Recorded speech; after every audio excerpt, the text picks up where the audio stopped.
नमस्कार मित्रांनो, सुस्वागतम. घरोघरी मातीच्या चुली या मालिकेच्या आजच्या भागामध्ये ऋषिकेश आणि जानकी घरून ओवीच्या जे काही शाळेला फी भरायची असते ते पैसे घेऊन येतात आणि सगुणाच्या उपचारासाठी सर्व काही ते पैसे भरून टाकतात. तेव्हा गुलाबदादा सगुणाला सांगतात की हे बघ, ओवीच्या शाळेचे पैसे त्यांनी दादा वहिनींनी तुझ्या उपचारासाठी भरलेत. तेव्हा सगुणा मात्र अगदी डोळे भरून जानकी ऋषिकेशकडे बघत असते. तेव्हा गुलाबदादा पुढे येतात. अगदी डोळ्यामध्ये पाणी असतं. तेव्हा जानकी आणि ऋषिकेश सर्व काही फॉर्मॅलिटीज पूर्ण करतात आणि गुलाबदादांच्या हातामध्ये ते पेपर्स देतात की आता हे बिल पण भरलेले आहे आणि सर्व ही प्रोसिजर सुद्धा पूर्ण झालेली आहे. डॉक्टर लगेच आता सर्जरीसाठी तयारी करतील. तेव्हा गुलाबदादा काळजी करू नका. तेव्हा गुलाबदादा खूप रडत असतात. हात जोडतात आणि लगेच लोटांगण घेऊन ऋषिकेश जानकीच्या पाया पडतात. जानकी ही गुलाबदादांना म्हणते की अहो गुलाबदादा काय करतात हे. ऋषिकेश आणि जानकी गुलाबदादांना हाताला धरून उठवतात. गुलाबदादा हात जोडून रडत म्हणतात की खरंच तुम्ही देव माणूस आहात. तुमचे हे उपकार मी कधी कसे फेडू, खरंच मला काही कळत नाही. म्हणून गुलाबदादा खूप रडत असतात. ऋषिकेश अगदी मोठ्या मनाने म्हणतो की गुलाब, अरे वेडा आहेस का तू? उपकाराची कसली भाषा करतो? आम्ही तुझे कोणीच नाही का? अरे अगदी लहान भावासारखा आहे तुम्हाला आणि तू आमच्यासाठी किती काही केलं, मग आमचं काही कर्तव्य नाही का तुझ्यासाठी काही करायला? आणि परत म्हणतो की तुमचे उपकार कसे फेडू म्हणून असे मनात सुद्धा आणू नकोस. तेव्हा ऋषिकेशने अगदी आपल्या मनाचा मोठेपणा करून आपल्या ओवीच्या शाळेची फी आपल्या सगुणाच्या उपचारासाठी भरलेली असते.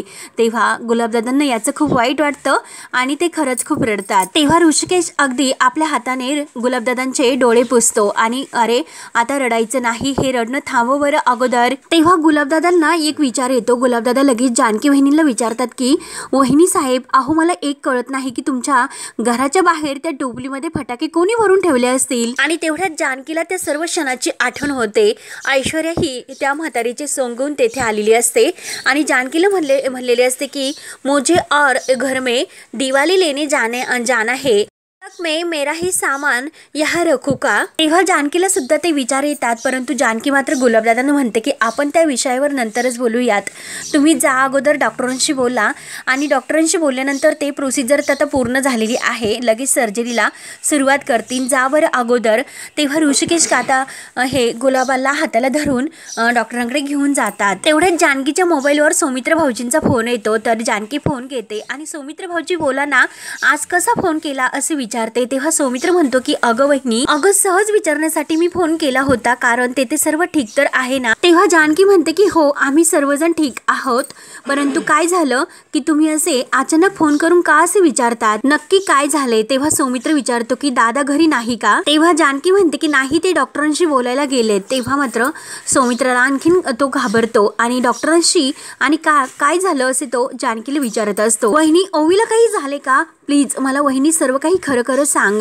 तेव्हा जानकी म्हणते की नाही सौमित्र भाऊजी, आम्ही सर्वजण ठीक आहोत. आणि ॲक्च्युली घरी जेव्हा दिवाळीच्या वेळीस दिवाळी मागण्यासाठी एक म्हातारी बाई आली होती.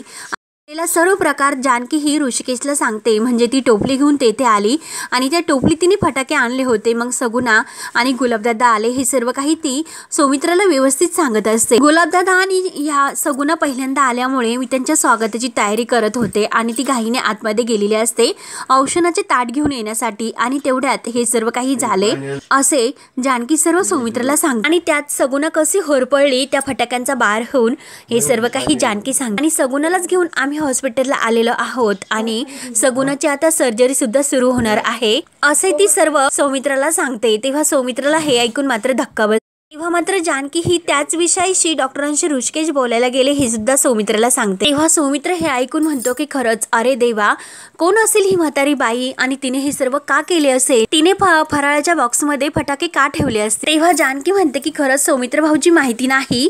तर सौमित्र म्हणतो की बरं झालं, नशीब तुम्ही सर्वजण म्हणजे तिघे जण सुखरूप आहात. परंतु वहिनी मला हॉस्पिटल कोणते आहे ते सांग, मी लगेच तिकडे येतो. तेव्हा जानकी म्हणते की नाही सौमित्र भाऊजी, आम्ही सर्वजण येथे आहोत आहोत, तुम्ही काळजी करू नका आणि एक गोष्ट घरी मात्र तुम्ही कोणाला सांगू नका, सर्वांना टेन्शन येईल. तेव्हा लगेच सौमित्र जानकीचे ते मन भरून शब्द ऐकून म्हणतो की वहिनी, अगं येथे तू अजून सुद्धा घरच्यांच्या काळजीचं टेन्शन घेते, त्यांच्या काळजीचा विचार करते. त्यांना सुद्धा तुझ्याबद्दल असे वाटले असते तर खरंच किती बरं झालं असतं. तेव्हा जानकी म्हणते की सौमित्र भाऊजी. तेव्हा सौमित्र म्हणतो की ठीक आहे, अगं मी नाही बोलत, तुम्ही सर्वांनी काळजी घ्या आणि जे काही असेल ते मला लगेच कळवत राहा. तेव्हा जानकी म्हणते की हो सौमित्र भाऊजी, मी तुम्हाला नक्की कळवत राहील, डोंट वरी. तेव्हा लगेच बाय करून सौमित्र फोन ठेवतो. तेव्हा सौमित्र विचार करतो की ही बाई म्हातारी कोण असेल नक्की. तेव्हा मात्र अवंतिकाचे शब्द जे काही बोललेले असते ते त्याला आठवतात. कारण जेव्हा ऐश्वर्या घरात आली तर तिच्या केसांना मात्र काहीतरी पांढरं असं पुसकट काहीतरी लागलेलं होतं, चिकट असं पदार्थ. तेव्हा सौमित्राला नक्की त्या ऐश्वर्यानेच हे सर्व केलेले आहे याचा पूर्णपूर शंका येते. अवंतिका म्हणते की अरे तिच्या केसांना जे काही पेंट लागलेले होते तिने सांगितले की पेंट लागितले, डेफिनेटली ते पेंट नव्हते. तेव्हा सौमित्राची पुरेपूर खात्री पडते आणि तो विचार करतो की म्हणजे अवंतिकाचा जो काही संशय होता तो अगदी खरा होता. फटाके पेटवणारी दुसरी तिसरी बाई ती म्हातारी कोणी नसून ऐश्वर्या होती. हे सौमित्राला पुरेपूर असं त्याला खात्री पडते आणि त्याला पटते सुद्धा. त्यानंतर सकाळी सकाळी ऐश्वर्या ही आजी आणि सुमित्रा या दोघींना चहा देते. तर आजी ही काय ऐश्वर्याचं गुणगुण गाण्यामध्येच मस्त असते. तेव्हा मात्र लगेच आजी म्हणते की सुमित्रा अगं माझ्या गुंडीने चहासुद्धा आपल्याला करून दिला आणि तू तिला 20-25 पोळ्यासुद्धा करायला सांगितल्या होत्या, तरीसुद्धा त्या सर्व करून तिने आपल्याला चहा दिला. सारंगसुद्धा तेथेच असतो. तेव्हा सुमित्रा म्हणते की अगं सर्व त्या एकटीने नाही केलं, मी आणि अवंतिका मिळून सुद्धा खूप काही पदार्थ केले आणि गुलाब कसला तो बकुलीचं फूल झालाय नुसता, असे आजी म्हणते. आणि अजून 2 दिवस झाले तरीसुद्धा त्याचा पत्ता नाही. आणि तेवढ्यात अवंतिका आणि सुमित्र बाहेर येतात. तेव्हा सारंग म्हणतो की नाहीतर काय, आला सुद्धा नाही आणि त्याने कळवलं सुद्धा नाही. आजी म्हणते की बायकोशी गुलगुलू गप्पा मारत बसला असेल. सौमित्र आणि अवंतिका हे सर्व ऐकतात. आजी म्हणते की फराळ हादडत असेल.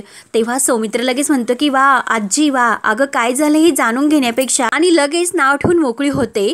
तेव्हा लगेच सारंग म्हणतो की दादा अरे तू आजीला कशाला नाव ठेवतोस, तुला माहिती आहे का काय झाले, गुलाब आलेला नाही आणि सर्व काही काम हे ऐश्वर्यावर पडलं. आणि परत थोडंसं थांबून म्हणतो की आईवर सुद्धा जास्त काम पडलं आणि ते सर्व जाऊन दे, त्याला जर यायचे नव्हते मग त्याने अगोदर कळवायला हवं होतं. तेव्हा आजी म्हणते की हो ना, कळवायला पाहिजे होतं. तेव्हा लगेच सौमित्र म्हणतो की हो हो बरोबर आहे तुमचं, परंतु संकट मात्र सांगून येत नाहीत. संकट म्हटल्यानंतर ऐश्वर्याची मात्र अगदी पळताभुई होते. तेव्हा सुमित्रा विचारते की संकट कसलं संकट, तर अवंतिका म्हणते की आई सगुना गुलाबदादांची बायको, तिला खूप भाजलं आई. तेव्हा सुमित्रा म्हणते की अगो काय सांगतेस.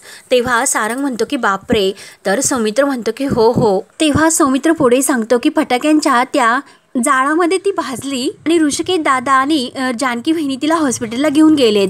ऐश्वर्याचं मात्र अगदी घाबरते, कारण आता येथे तर सर्वांना माहिती झाले की तिकडे ती सगुना भाजली म्हणून. तेव्हा सारंग विचारतो की अरे पण हे सर्व झालेच कसे आणि ती इतकी फटाके फोडण्यासाठी गेली तरी कुठे होती. तेव्हा लगेच सौमित्र पुढे म्हणतो की ती आपल्या जानकी बहिणी आणि ऋषिकेश दादा यांना भेटायला त्यांच्या घरी गेले होते आणि तेथून गुलाब नेहमीसारखा आपल्या घरी येणार होता, परंतु तेथे मिठाईच्या बॉक्समध्ये कोणीतरी फटाके ठेवले होते. सगुना मिठाई म्हणून तो बॉक्स उचकायला गेली आणि अचानक त्यातून ते फटाके फुटायला सुरुवात झाली. तेव्हा मात्र ऐश्वर्या अगदी कान देऊन हे सर्व ऐकत असते, कारण ही सर्व तिचीच करामत आहे हे तर तिला सर्व माहिती असते. तेव्हा सौमित्र पुढे सांगतो की फटाके फुटल्यानंतर तिच्या साडीने सुद्धा त्यात पेट घेतला आणि ती खूप काही अशी प्रमाणात भाजली. हे ऐकून मात्र सुमित्रा, सारंग आणि आजी यांना तर धक्का बसतो. आजीचा चहा घेता घेता घोटच मागे येतो. सुमित्रा म्हणते की बापरे. सुमित्रा म्हणते की फराळाच्या बॉक्समध्ये फटाके, तर आजीचं तोंड पूर्णपणे चहा पिता पिता भाजते, परंतु ती आपलं तोंड दाबून बसलेले असते. सुमित्रा म्हणते की अगं इतकं वाईट कोण वागतं ग. तेव्हा अवंतिका मात्र ऐश्वर्याकडे बघत म्हणते की आई अहो वागतात असे काही जे वाईट माणसं असतात ते, कारण त्यांना दुसऱ्याचा आनंद बघून खूप असा जळफाट होतो आणि असो ज्याने कोणी हे सर्व केले असेल ना आई, त्यांचं कधी भलं नाही होणार, असे ऐश्वर्याकडे बघून ती मस्त तोऱ्यात म्हणते. ऐश्वर्याचं मात्र हे सर्व ऐकून तिला अवंतिकाचा खूप राग येतो.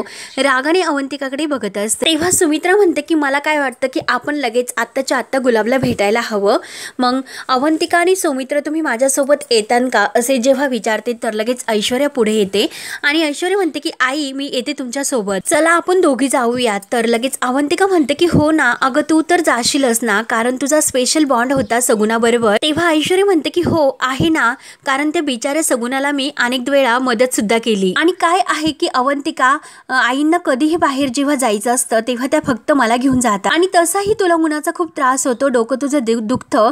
तर अवंतिकाला खूप ऐश्वर्याचा राग येतो. तर लगेच ऐश्वर्या सुमित्राला म्हणते की चला आई आपण निघूया. तर सुमित्रा लगेच म्हणते की हो हो चल. आणि आजीला आणि अवंतिका आणि सौमित्राला म्हणते की चला आता आम्ही येतो असे सौमित्र जेव्हा म्हणते तेव्हा आजी म्हणते की हो हो अगं तू तुझ्या चहाची काळजी करू नको, मी घेऊन टाकते. तेव्हा अवंतिका आणि सौमित्र एकमेकांकडे बघत असतात. त्यानंतर इकडे हॉस्पिटलला सगुणाची ती अवस्था बघून जानकीच्या डोळ्यात चटकन पाणी येतं. तेव्हा मात्र गुलाबदादा हे खाली बसलेले असतात आणि अगदी रडत रडत तोंडसुद्धा जोडून घेत असतात की काय करू, कशी ही सगुणाची अवस्था, काय करू आता मी. तेव्हा गुलाबदादांकडे ऋषिकेश येतो. गुलाबदादांना हाताला धरून तो उठवतो. तेव्हा गुलाबदादा अगदी ऋषिकेशला मिठी मारतो आणि खूप रडत असतो की दादा काय करू आता, माझी सगुणा माझी सगुणा. तेव्हा जानकी सुद्धा गुलाबदादांना समजावला येते. तेव्हा ऋषिकेश म्हणतो की गुलाब शांत हो म्हणून ते गुलाबदादांना समजवतात आणि तेवढ्या डॉक्टर बाहेर येतात. तेव्हा डॉक्टर त्या सर्वांना म्हणतात की एक्सक्यूज मी. तेव्हा आणि ऋषिकेश जानकी डॉक्टरांजवळ धावत येतात. गुलाबदादा विचारतात की डॉक्टर काय झालं, कशी आहे आता सगुणाची तब्येत. माझी सगुणा बरी आहे ना, जखमेला काही दिवस पट्टी राहील त्यामुळे जास्त हालचाल करणार त्यांना चालायची नाही. डॉक्टर त्यांना त्यांची काळजी घ्यायला सांगतात, त्या आता बऱ्या होतील आणि आजच्या दिवस आपण त्यांना उपचार चालू ठेवू आणि उद्या जर बरं वाटलं तर आपण त्यांना डिस्चार्ज सुद्धा देऊ. तेव्हा लगेच गुलाबदादा डॉक्टरांच्या पाया पडतात. तुमचे खरंच खूप उपकार झाले. तेव्हा डॉक्टर म्हणतात की नाही आणि गुलाबदादांना अगदी मोठ्या मानाने ते धरून उभे करतात आणि नाही तो माझा जॉब आहे असे म्हणतात. तेव्हा जानकी म्हणते की नाही डॉक्टर खरंच तुमचे खूप उपकार झाले, आम्ही पेशंटला भेटू शकतो का असे जानकी विचारते. तर लगे डॉक्टर म्हणतात तुम्ही त्यांना भेटू शकतात परंतु सर्वजण एकत्र नका, एक एक करून तुम्ही त्यांना भेटा. तेव्हा जानकी म्हणते की गुलाबदादा तुम्ही अगोदर जा, तुम्ही सगुणाला भेटा. तेव्हा गुलाबदादा आपले डोळे पुसतात आणि घाईने आपल्या सगुणाला भेटायला आत जातात. तेव्हा जानकी खुशून म्हणते की ऋषिकेश खरंच देवी आईचीच कृपा आपल्या सगुणाच्या जीवावर नाही भेटलं. तेव्हा ऋषिकेश विचार करत असतो सगुणाच्या जीवावर कोण उठलं असेल असे तो जानकीला विचारतो. आपल्या घराच्या बाहेर तो फटाक्यांचा बॉक्स कोणी ठेवला असेल. तेव्हा जानकी म्हणते की मला नाही माहिती हो, पण एक बाई होती आणि ती साफसफाई करायला आली होती आणि तिच्या त्या टोपलीमध्ये मी एक बॉक्स बघितला होता. तेव्हा ऋषिकेशचा एक खूप मोठा पॉइंट लक्षात येतो. तो जानकीला म्हणतो की जानकी अगं आपल्याकडे तर साफसफाई करण्यासाठी एक माणूस येत असतो, मग आज अचानक एक बाई कशी आली. तेव्हा जानकी त्या बाईबद्दल विचार करत असते आणि ऋषिकेशला म्हणते की त्या बाईचा चेहरा सुद्धा मला नीट आठवत नाही, कारण पदराने तिने आपला चेहरा का झाकून घेतला असेल, पूर्णपणे झाकलेला होता. परंतु तिच्या बॉडी लँग्वेजवरून कळत होतं की ती म्हातारी आहे म्हणून. आणि ऋषिकेश खरंच काहीतरी नक्की आहे. सौमित्र भाऊजींचा सुद्धा कॉल आला होता, मी तुम्हाला सांगण्यासाठी विसरले आणि ते तर आपली चौकशी करत होते, विचारपूस करत होते, म्हणजे नक्की काहीतरी त्यांना सुद्धा त्यांच्या मनात संशय आहे म्हणूनच ते असे विचारत असते. तेव्हा ऋषिकेशला संशय पूर्णपणे खरा असतो. तो म्हणतो की अगं आपल्या घरात आणि आपल्या आयुष्यात स्फोट करणारी एकच व्यक्ती आहे, ती म्हणजे ती ऐश्वर्या, तिनेच हे सर्व केलेले असणार. तेव्हा जानकी म्हणते की नाही हो, परंतु ऐश्वर्या कशी असणार, ती बाई अशी वयस्कर होती म्हातारी असल्यासारखी. तेव्हा ऋषिकेश म्हणतो की जानकी अगं तूच म्हणत होती ना त्या बाईने तोंड झाकले होते म्हणून, मग काय माहिती की ती म्हातारी होतीच की अजून दुसरी कोणी, आणि हे पग ती ऐश्वर्या नसेल ना, माझी पूर्णपणे खात्री आहे त्या बाईला सुद्धा ऐश्वर्यानेच पाठवलेले असणार. जानकी तू विचार कर, अगं गुलाब आणि सगुणा आपल्याकडे अचानक आले होते, मग या सर्वावरून एक अर्थ स्पष्ट होतो, हा जो काही प्लॅन कोणी केला होता ते सर्व आपल्यासाठी केले होते, आपल्या जीवाला संकट पोहोचवण्यासाठी. तेव्हा ते ऐकून लगेच जानकीला धक्का बसतो. जानकी म्हणते की काय ऋषिकेश आपल्यासाठी, तर ऋषिकेश म्हणतो की हो जानकी आपल्यासाठी. जानकी त्या धक्क्याने खाली बसते, म्हणजे अहो सगुणाच्या जागी जर आपली ओवी असती तर जानकी तोंडालाच हात लावते की खरंच काय झाले असते. ऋषिकेश म्हणतो की जानकी हे जर खरंच त्या ऐश्वर्याने केलं असलं तर मी तिला सोडणार नाही, म्हणून ऋषिकेशला भयंकर चिड येते आणि खूप राग सुद्धा येतो. तेव्हा गुलाबदादा हे सगुणाला भेटून बाहेर येतात, रडतच असतात. तर जानकी ऋषिकेश विचारतात की गुलाबदादा सगुणा आता कशी आहे, तेव्हा गुलाबदादा सांगतात की ती आता बरी आहे। तेव्हा जानकी आणि ऋषिकेशला थोडंसं बरं वाटतं आणि तेवढ्यात मात्र सुमित्रा आणि ऐश्वर्या हॉस्पिटलमध्ये येतात। तर सुमित्रा लांबूनच गुलाबला आवाज देते, तर गुलाबदादा धावतच आईसाहेब म्हणून धावत जातात। जानकी आणि ऋषिकेश ही सुमित्राकडे बघत असतात, परंतु जानकी पाहते परंतु ऋषिकेश मात्र तोंड ओळून सुद्धा बघत नाही। गुलाबदादा ही सुमित्रा जवळ येतात, पाया पडतात। तर सुमित्रा विचारते की अरे गुलाब, सगुणाला इतकं भाजलं, एवढं सर्व झाले आणि तुला एक फोन करून सुद्धा कळवता नाही आलं का रे? तेव्हा गुलाबदादा हा रडतच हात जोडता की माफ करा आईसाहेब, अहो गडबडीत सर्व काही हे सांगायचं राहूनच गेले। तेव्हा सुमित्रा विचारते की बरं मग आता कशी आहे ती सगुणा? तर गुलाबदादा म्हणतात की हो आता ती बरी आहे। त्यामध्ये म्हणजे सगुणाला बरी होण्यामध्ये दादासाहेब आणि वहिनी साहेब यांचा खूप मोठा मोलाचा वाटा आहे, कारण त्यांच्यामुळेच माझी सगुणा आज वाचली। तेव्हा जानकी ही सुमित्राकडे बघत असते आणि ऐश्वर्या मात्र रागाने त्या दोघांकडे पाहत असते। त्यांनी 50,000 रुपये वेळेवर आणून दिले म्हणून माझी सगुणा वाचली। तेव्हा जानकी हे सर्व पाहत असते, परंतु ऋषिकेश मात्र ढोकून सुद्धा बघत नाही। तेव्हा ऐश्वर्या लगेच जानकीकडे बघत म्हणते की गुलाबदादा, अहो अशा वेळी आम्हाला फोन करायचा होता, परक्या लोकांकडून कशाला पैसे घ्यायचे? तेव्हा ऋषिकेशला इतका राग येतो आणि तो रागाने ऐश्वर्यावर धावून जाणार असतो। तेव्हा जानकी त्याला अडवते, धरते। सुमित्राला सुद्धा ऐश्वर्याचा राग येतो। सुमित्रा म्हणते की ऐश्वर्या, अगं आपण हॉस्पिटलला आहे, जरा याचे भान ठेव। त्यावर सुमित्रा ही गुलाबदादांना म्हणते की मला सगुणाला भेटता येईल ना? तर गुलाबदादा म्हणतात की हो हो आई साहेब, चला ना माझ्यासोबत। आणि तेवढ्यात मात्र सुमित्रा ही गुलाबदादा आतमध्ये जायला निघतात, परंतु जे काही एक ऑर्ड बॉय असतो तर तो एक सिलेंडरची टाकी घेऊन आतमध्ये जात असतो आणि तेवढ्यात सुमित्राला त्याचा धक्का लागतो। सुमित्राच्या पायावर तो सिलेंडर पडणार, तोच लगेच ऋषिकेश आपल्या हाताने तो सिलेंडर झेलतो आणि सुमित्रा सुद्धा आपला हात पुढे करते। तेव्हा ऋषिकेश आणि सुमित्राचा हात एकमेकांच्या हातावर पडतो। तेव्हा जानकीला हे सर्व बघून खूप आनंद होतो। तेव्हा सुमित्रा आणि ऋषिकेश एकमेकाकडे पाहत असतात आणि तेवढ्यात ऋषिकेश हा बाहेर निघून जातो। तेव्हा सुमित्रा जानकीकडे पाहतात। जानकी ही सुमित्रा जवळ येते, परंतु सुमित्रा मात्र रागाने ही जानकीकडे बघत आत निघून जाते। जानकीला मात्र वाईट वाटतं। तेव्हा ऐश्वर्या मात्र हसत असते, परंतु जानकी तिच्याकडे रागाने पाहत असते। तेव्हा मात्र लगेच सुमित्रा इकडे आतमध्ये येते आणि जानकी ही रागाने ऐश्वर्या समोरून बाहेरून निघून जाते। तर सगुणाला तिचा खूप असं प्रायचित्त होत असतं। ती सुमित्राला सांगायचा प्रयत्न करते की खरंच माझ्यासाठी देव माणसासारखे धावून आले जानकी बहिणी आणि ऋषिकेश दादा, मी खरंच खूप चुकीचे असे वागले। तेव्हा सुमित्रा म्हणते की अगं काय बोलतेस, काय असं चुकीचं वागली तू? सुमित्रा तिच्या बोलण्याचा विचार करत असते, तर सगुणा सांगत असते की मी चुकीच्या माणसावर विश्वास ठेवला आणि चांगल्या माणसांचा छळ केला। तर सुमित्रा विचारते की अगं कोण चुकीची माणसं? तेव्हा लगेच सगुणा ही तिला बोलता येत नसतं, तोंडाला ऑक्सिजन लावलेला असतो आणि सगुणा म्हणत असते की अहो त्याच ऐश्वर्या मॅडम, परंतु तिचं बोलणं व्यवस्थित येत नसल्यामुळे काही समजत नाही। तर लगेच तेवढ्यात ऐश्वर्या आत येते। ऐश्वर्या म्हणते की सगुणा, ऐश्वर्या म्हणते की बापरे, अगं सगुणा किती लागलीस, तुला किती भाजलीस तू आणि इतकं का बोलतेस? डॉक्टरनी तुला आराम करायला सांगितला ना आणि तू शांत राहा। आणि आईंना म्हणते की आई, अहो तुम्ही बाहेर जाऊन बसा, नाहीतर हिने तुमच्याशी गप्पा जर मारल्या तर हिला त्रास होईल, मी आहे हिच्या सोबत, तुम्ही जा बाहेर। तर सुमित्रा म्हणते की ठीक आहे आणि सुमित्रा लगेच बाहेर निघून जाताना सगुणाला म्हणते की मी आहे बाहेर सगुणा। तेव्हा मात्र ऐश्वर्या ही सगुणाच्या चेहऱ्याला ती चावी लावते आणि बघ ना, अगं बोलता बोलता तू तर खूप बोलायला लागली आणि स्मार्ट निघालीस, आणि काय ग आईंना माझं नाव सांगायला निघाली होतीस का? असा विचार जरी केलास तर ही तुझी उरलेली स्किन आहे ना, ती सुद्धा ठेवणार नाही, अख्खी सोलून काढेल, तुला कळलं का? आणि उरलेल्या थोबडाला तुझ्या पट्ट्या बांधेल आणि जिवंत तुला पुरेल, कळलं का? असे धमकावते आणि परत हसायला सुरुवात करते आणि टाळ्या वाजवते। अगं जोक मारला तू, टाळी दे, लायकीत राहायचं। आणि पुन्हा म्हणते की काळजी घे। तेव्हा सगुणा खूप घाबरते आणि खूप रडत असते। तेव्हा सुमित्रा बाहेर हॉस्पिटलच्या येते, परंतु जेव्हा मात्र ती पाय ठेवणार, तो तिचा पाय घसरून ती पडणार, तोच लगेच जानकी तिचा हात धरते आणि आई तुम्ही ठीक तर आहात ना असे विचार, आणि हातातला हात बघून जानकी म्हणते की आई जसा नकळत हातात आला तसा हक्काने येऊन द्या, आम्ही आहोत तुमच्या आधारासाठी आणि तो पण कायम। तेव्हा लगेच सुमित्रा फक्त रागाने बघत असते आणि जानकीच्या हातातील हात काढून घेते। तेव्हा मात्र जानकीला खूप वाईट वाटतं आणि जानकी सुमित्रा आईकडे एकटक अशी मन भरून बघत असते। तेव्हा हा भाग येथे संपतो। पुढील भागामध्ये ऐश्वर्या घरी येते तर सुमित्रा आणि अवंतिकाला पुरेपूर संशय आलेला असतो. डायरेक्ट ते ऐश्वर्याला म्हणतात की आता तुझा खेळ खल्लास, तुला आता आम्ही लवकरच संपवणार आहोत. तेव्हा ऐश्वर्या विचारते की कोण संपवणार आहे मला. सौमित्र म्हणतो की मी, आणि ते सुद्धा पुराव्यासकट, आणि हा तुझा शेवटचा खेळ असेल.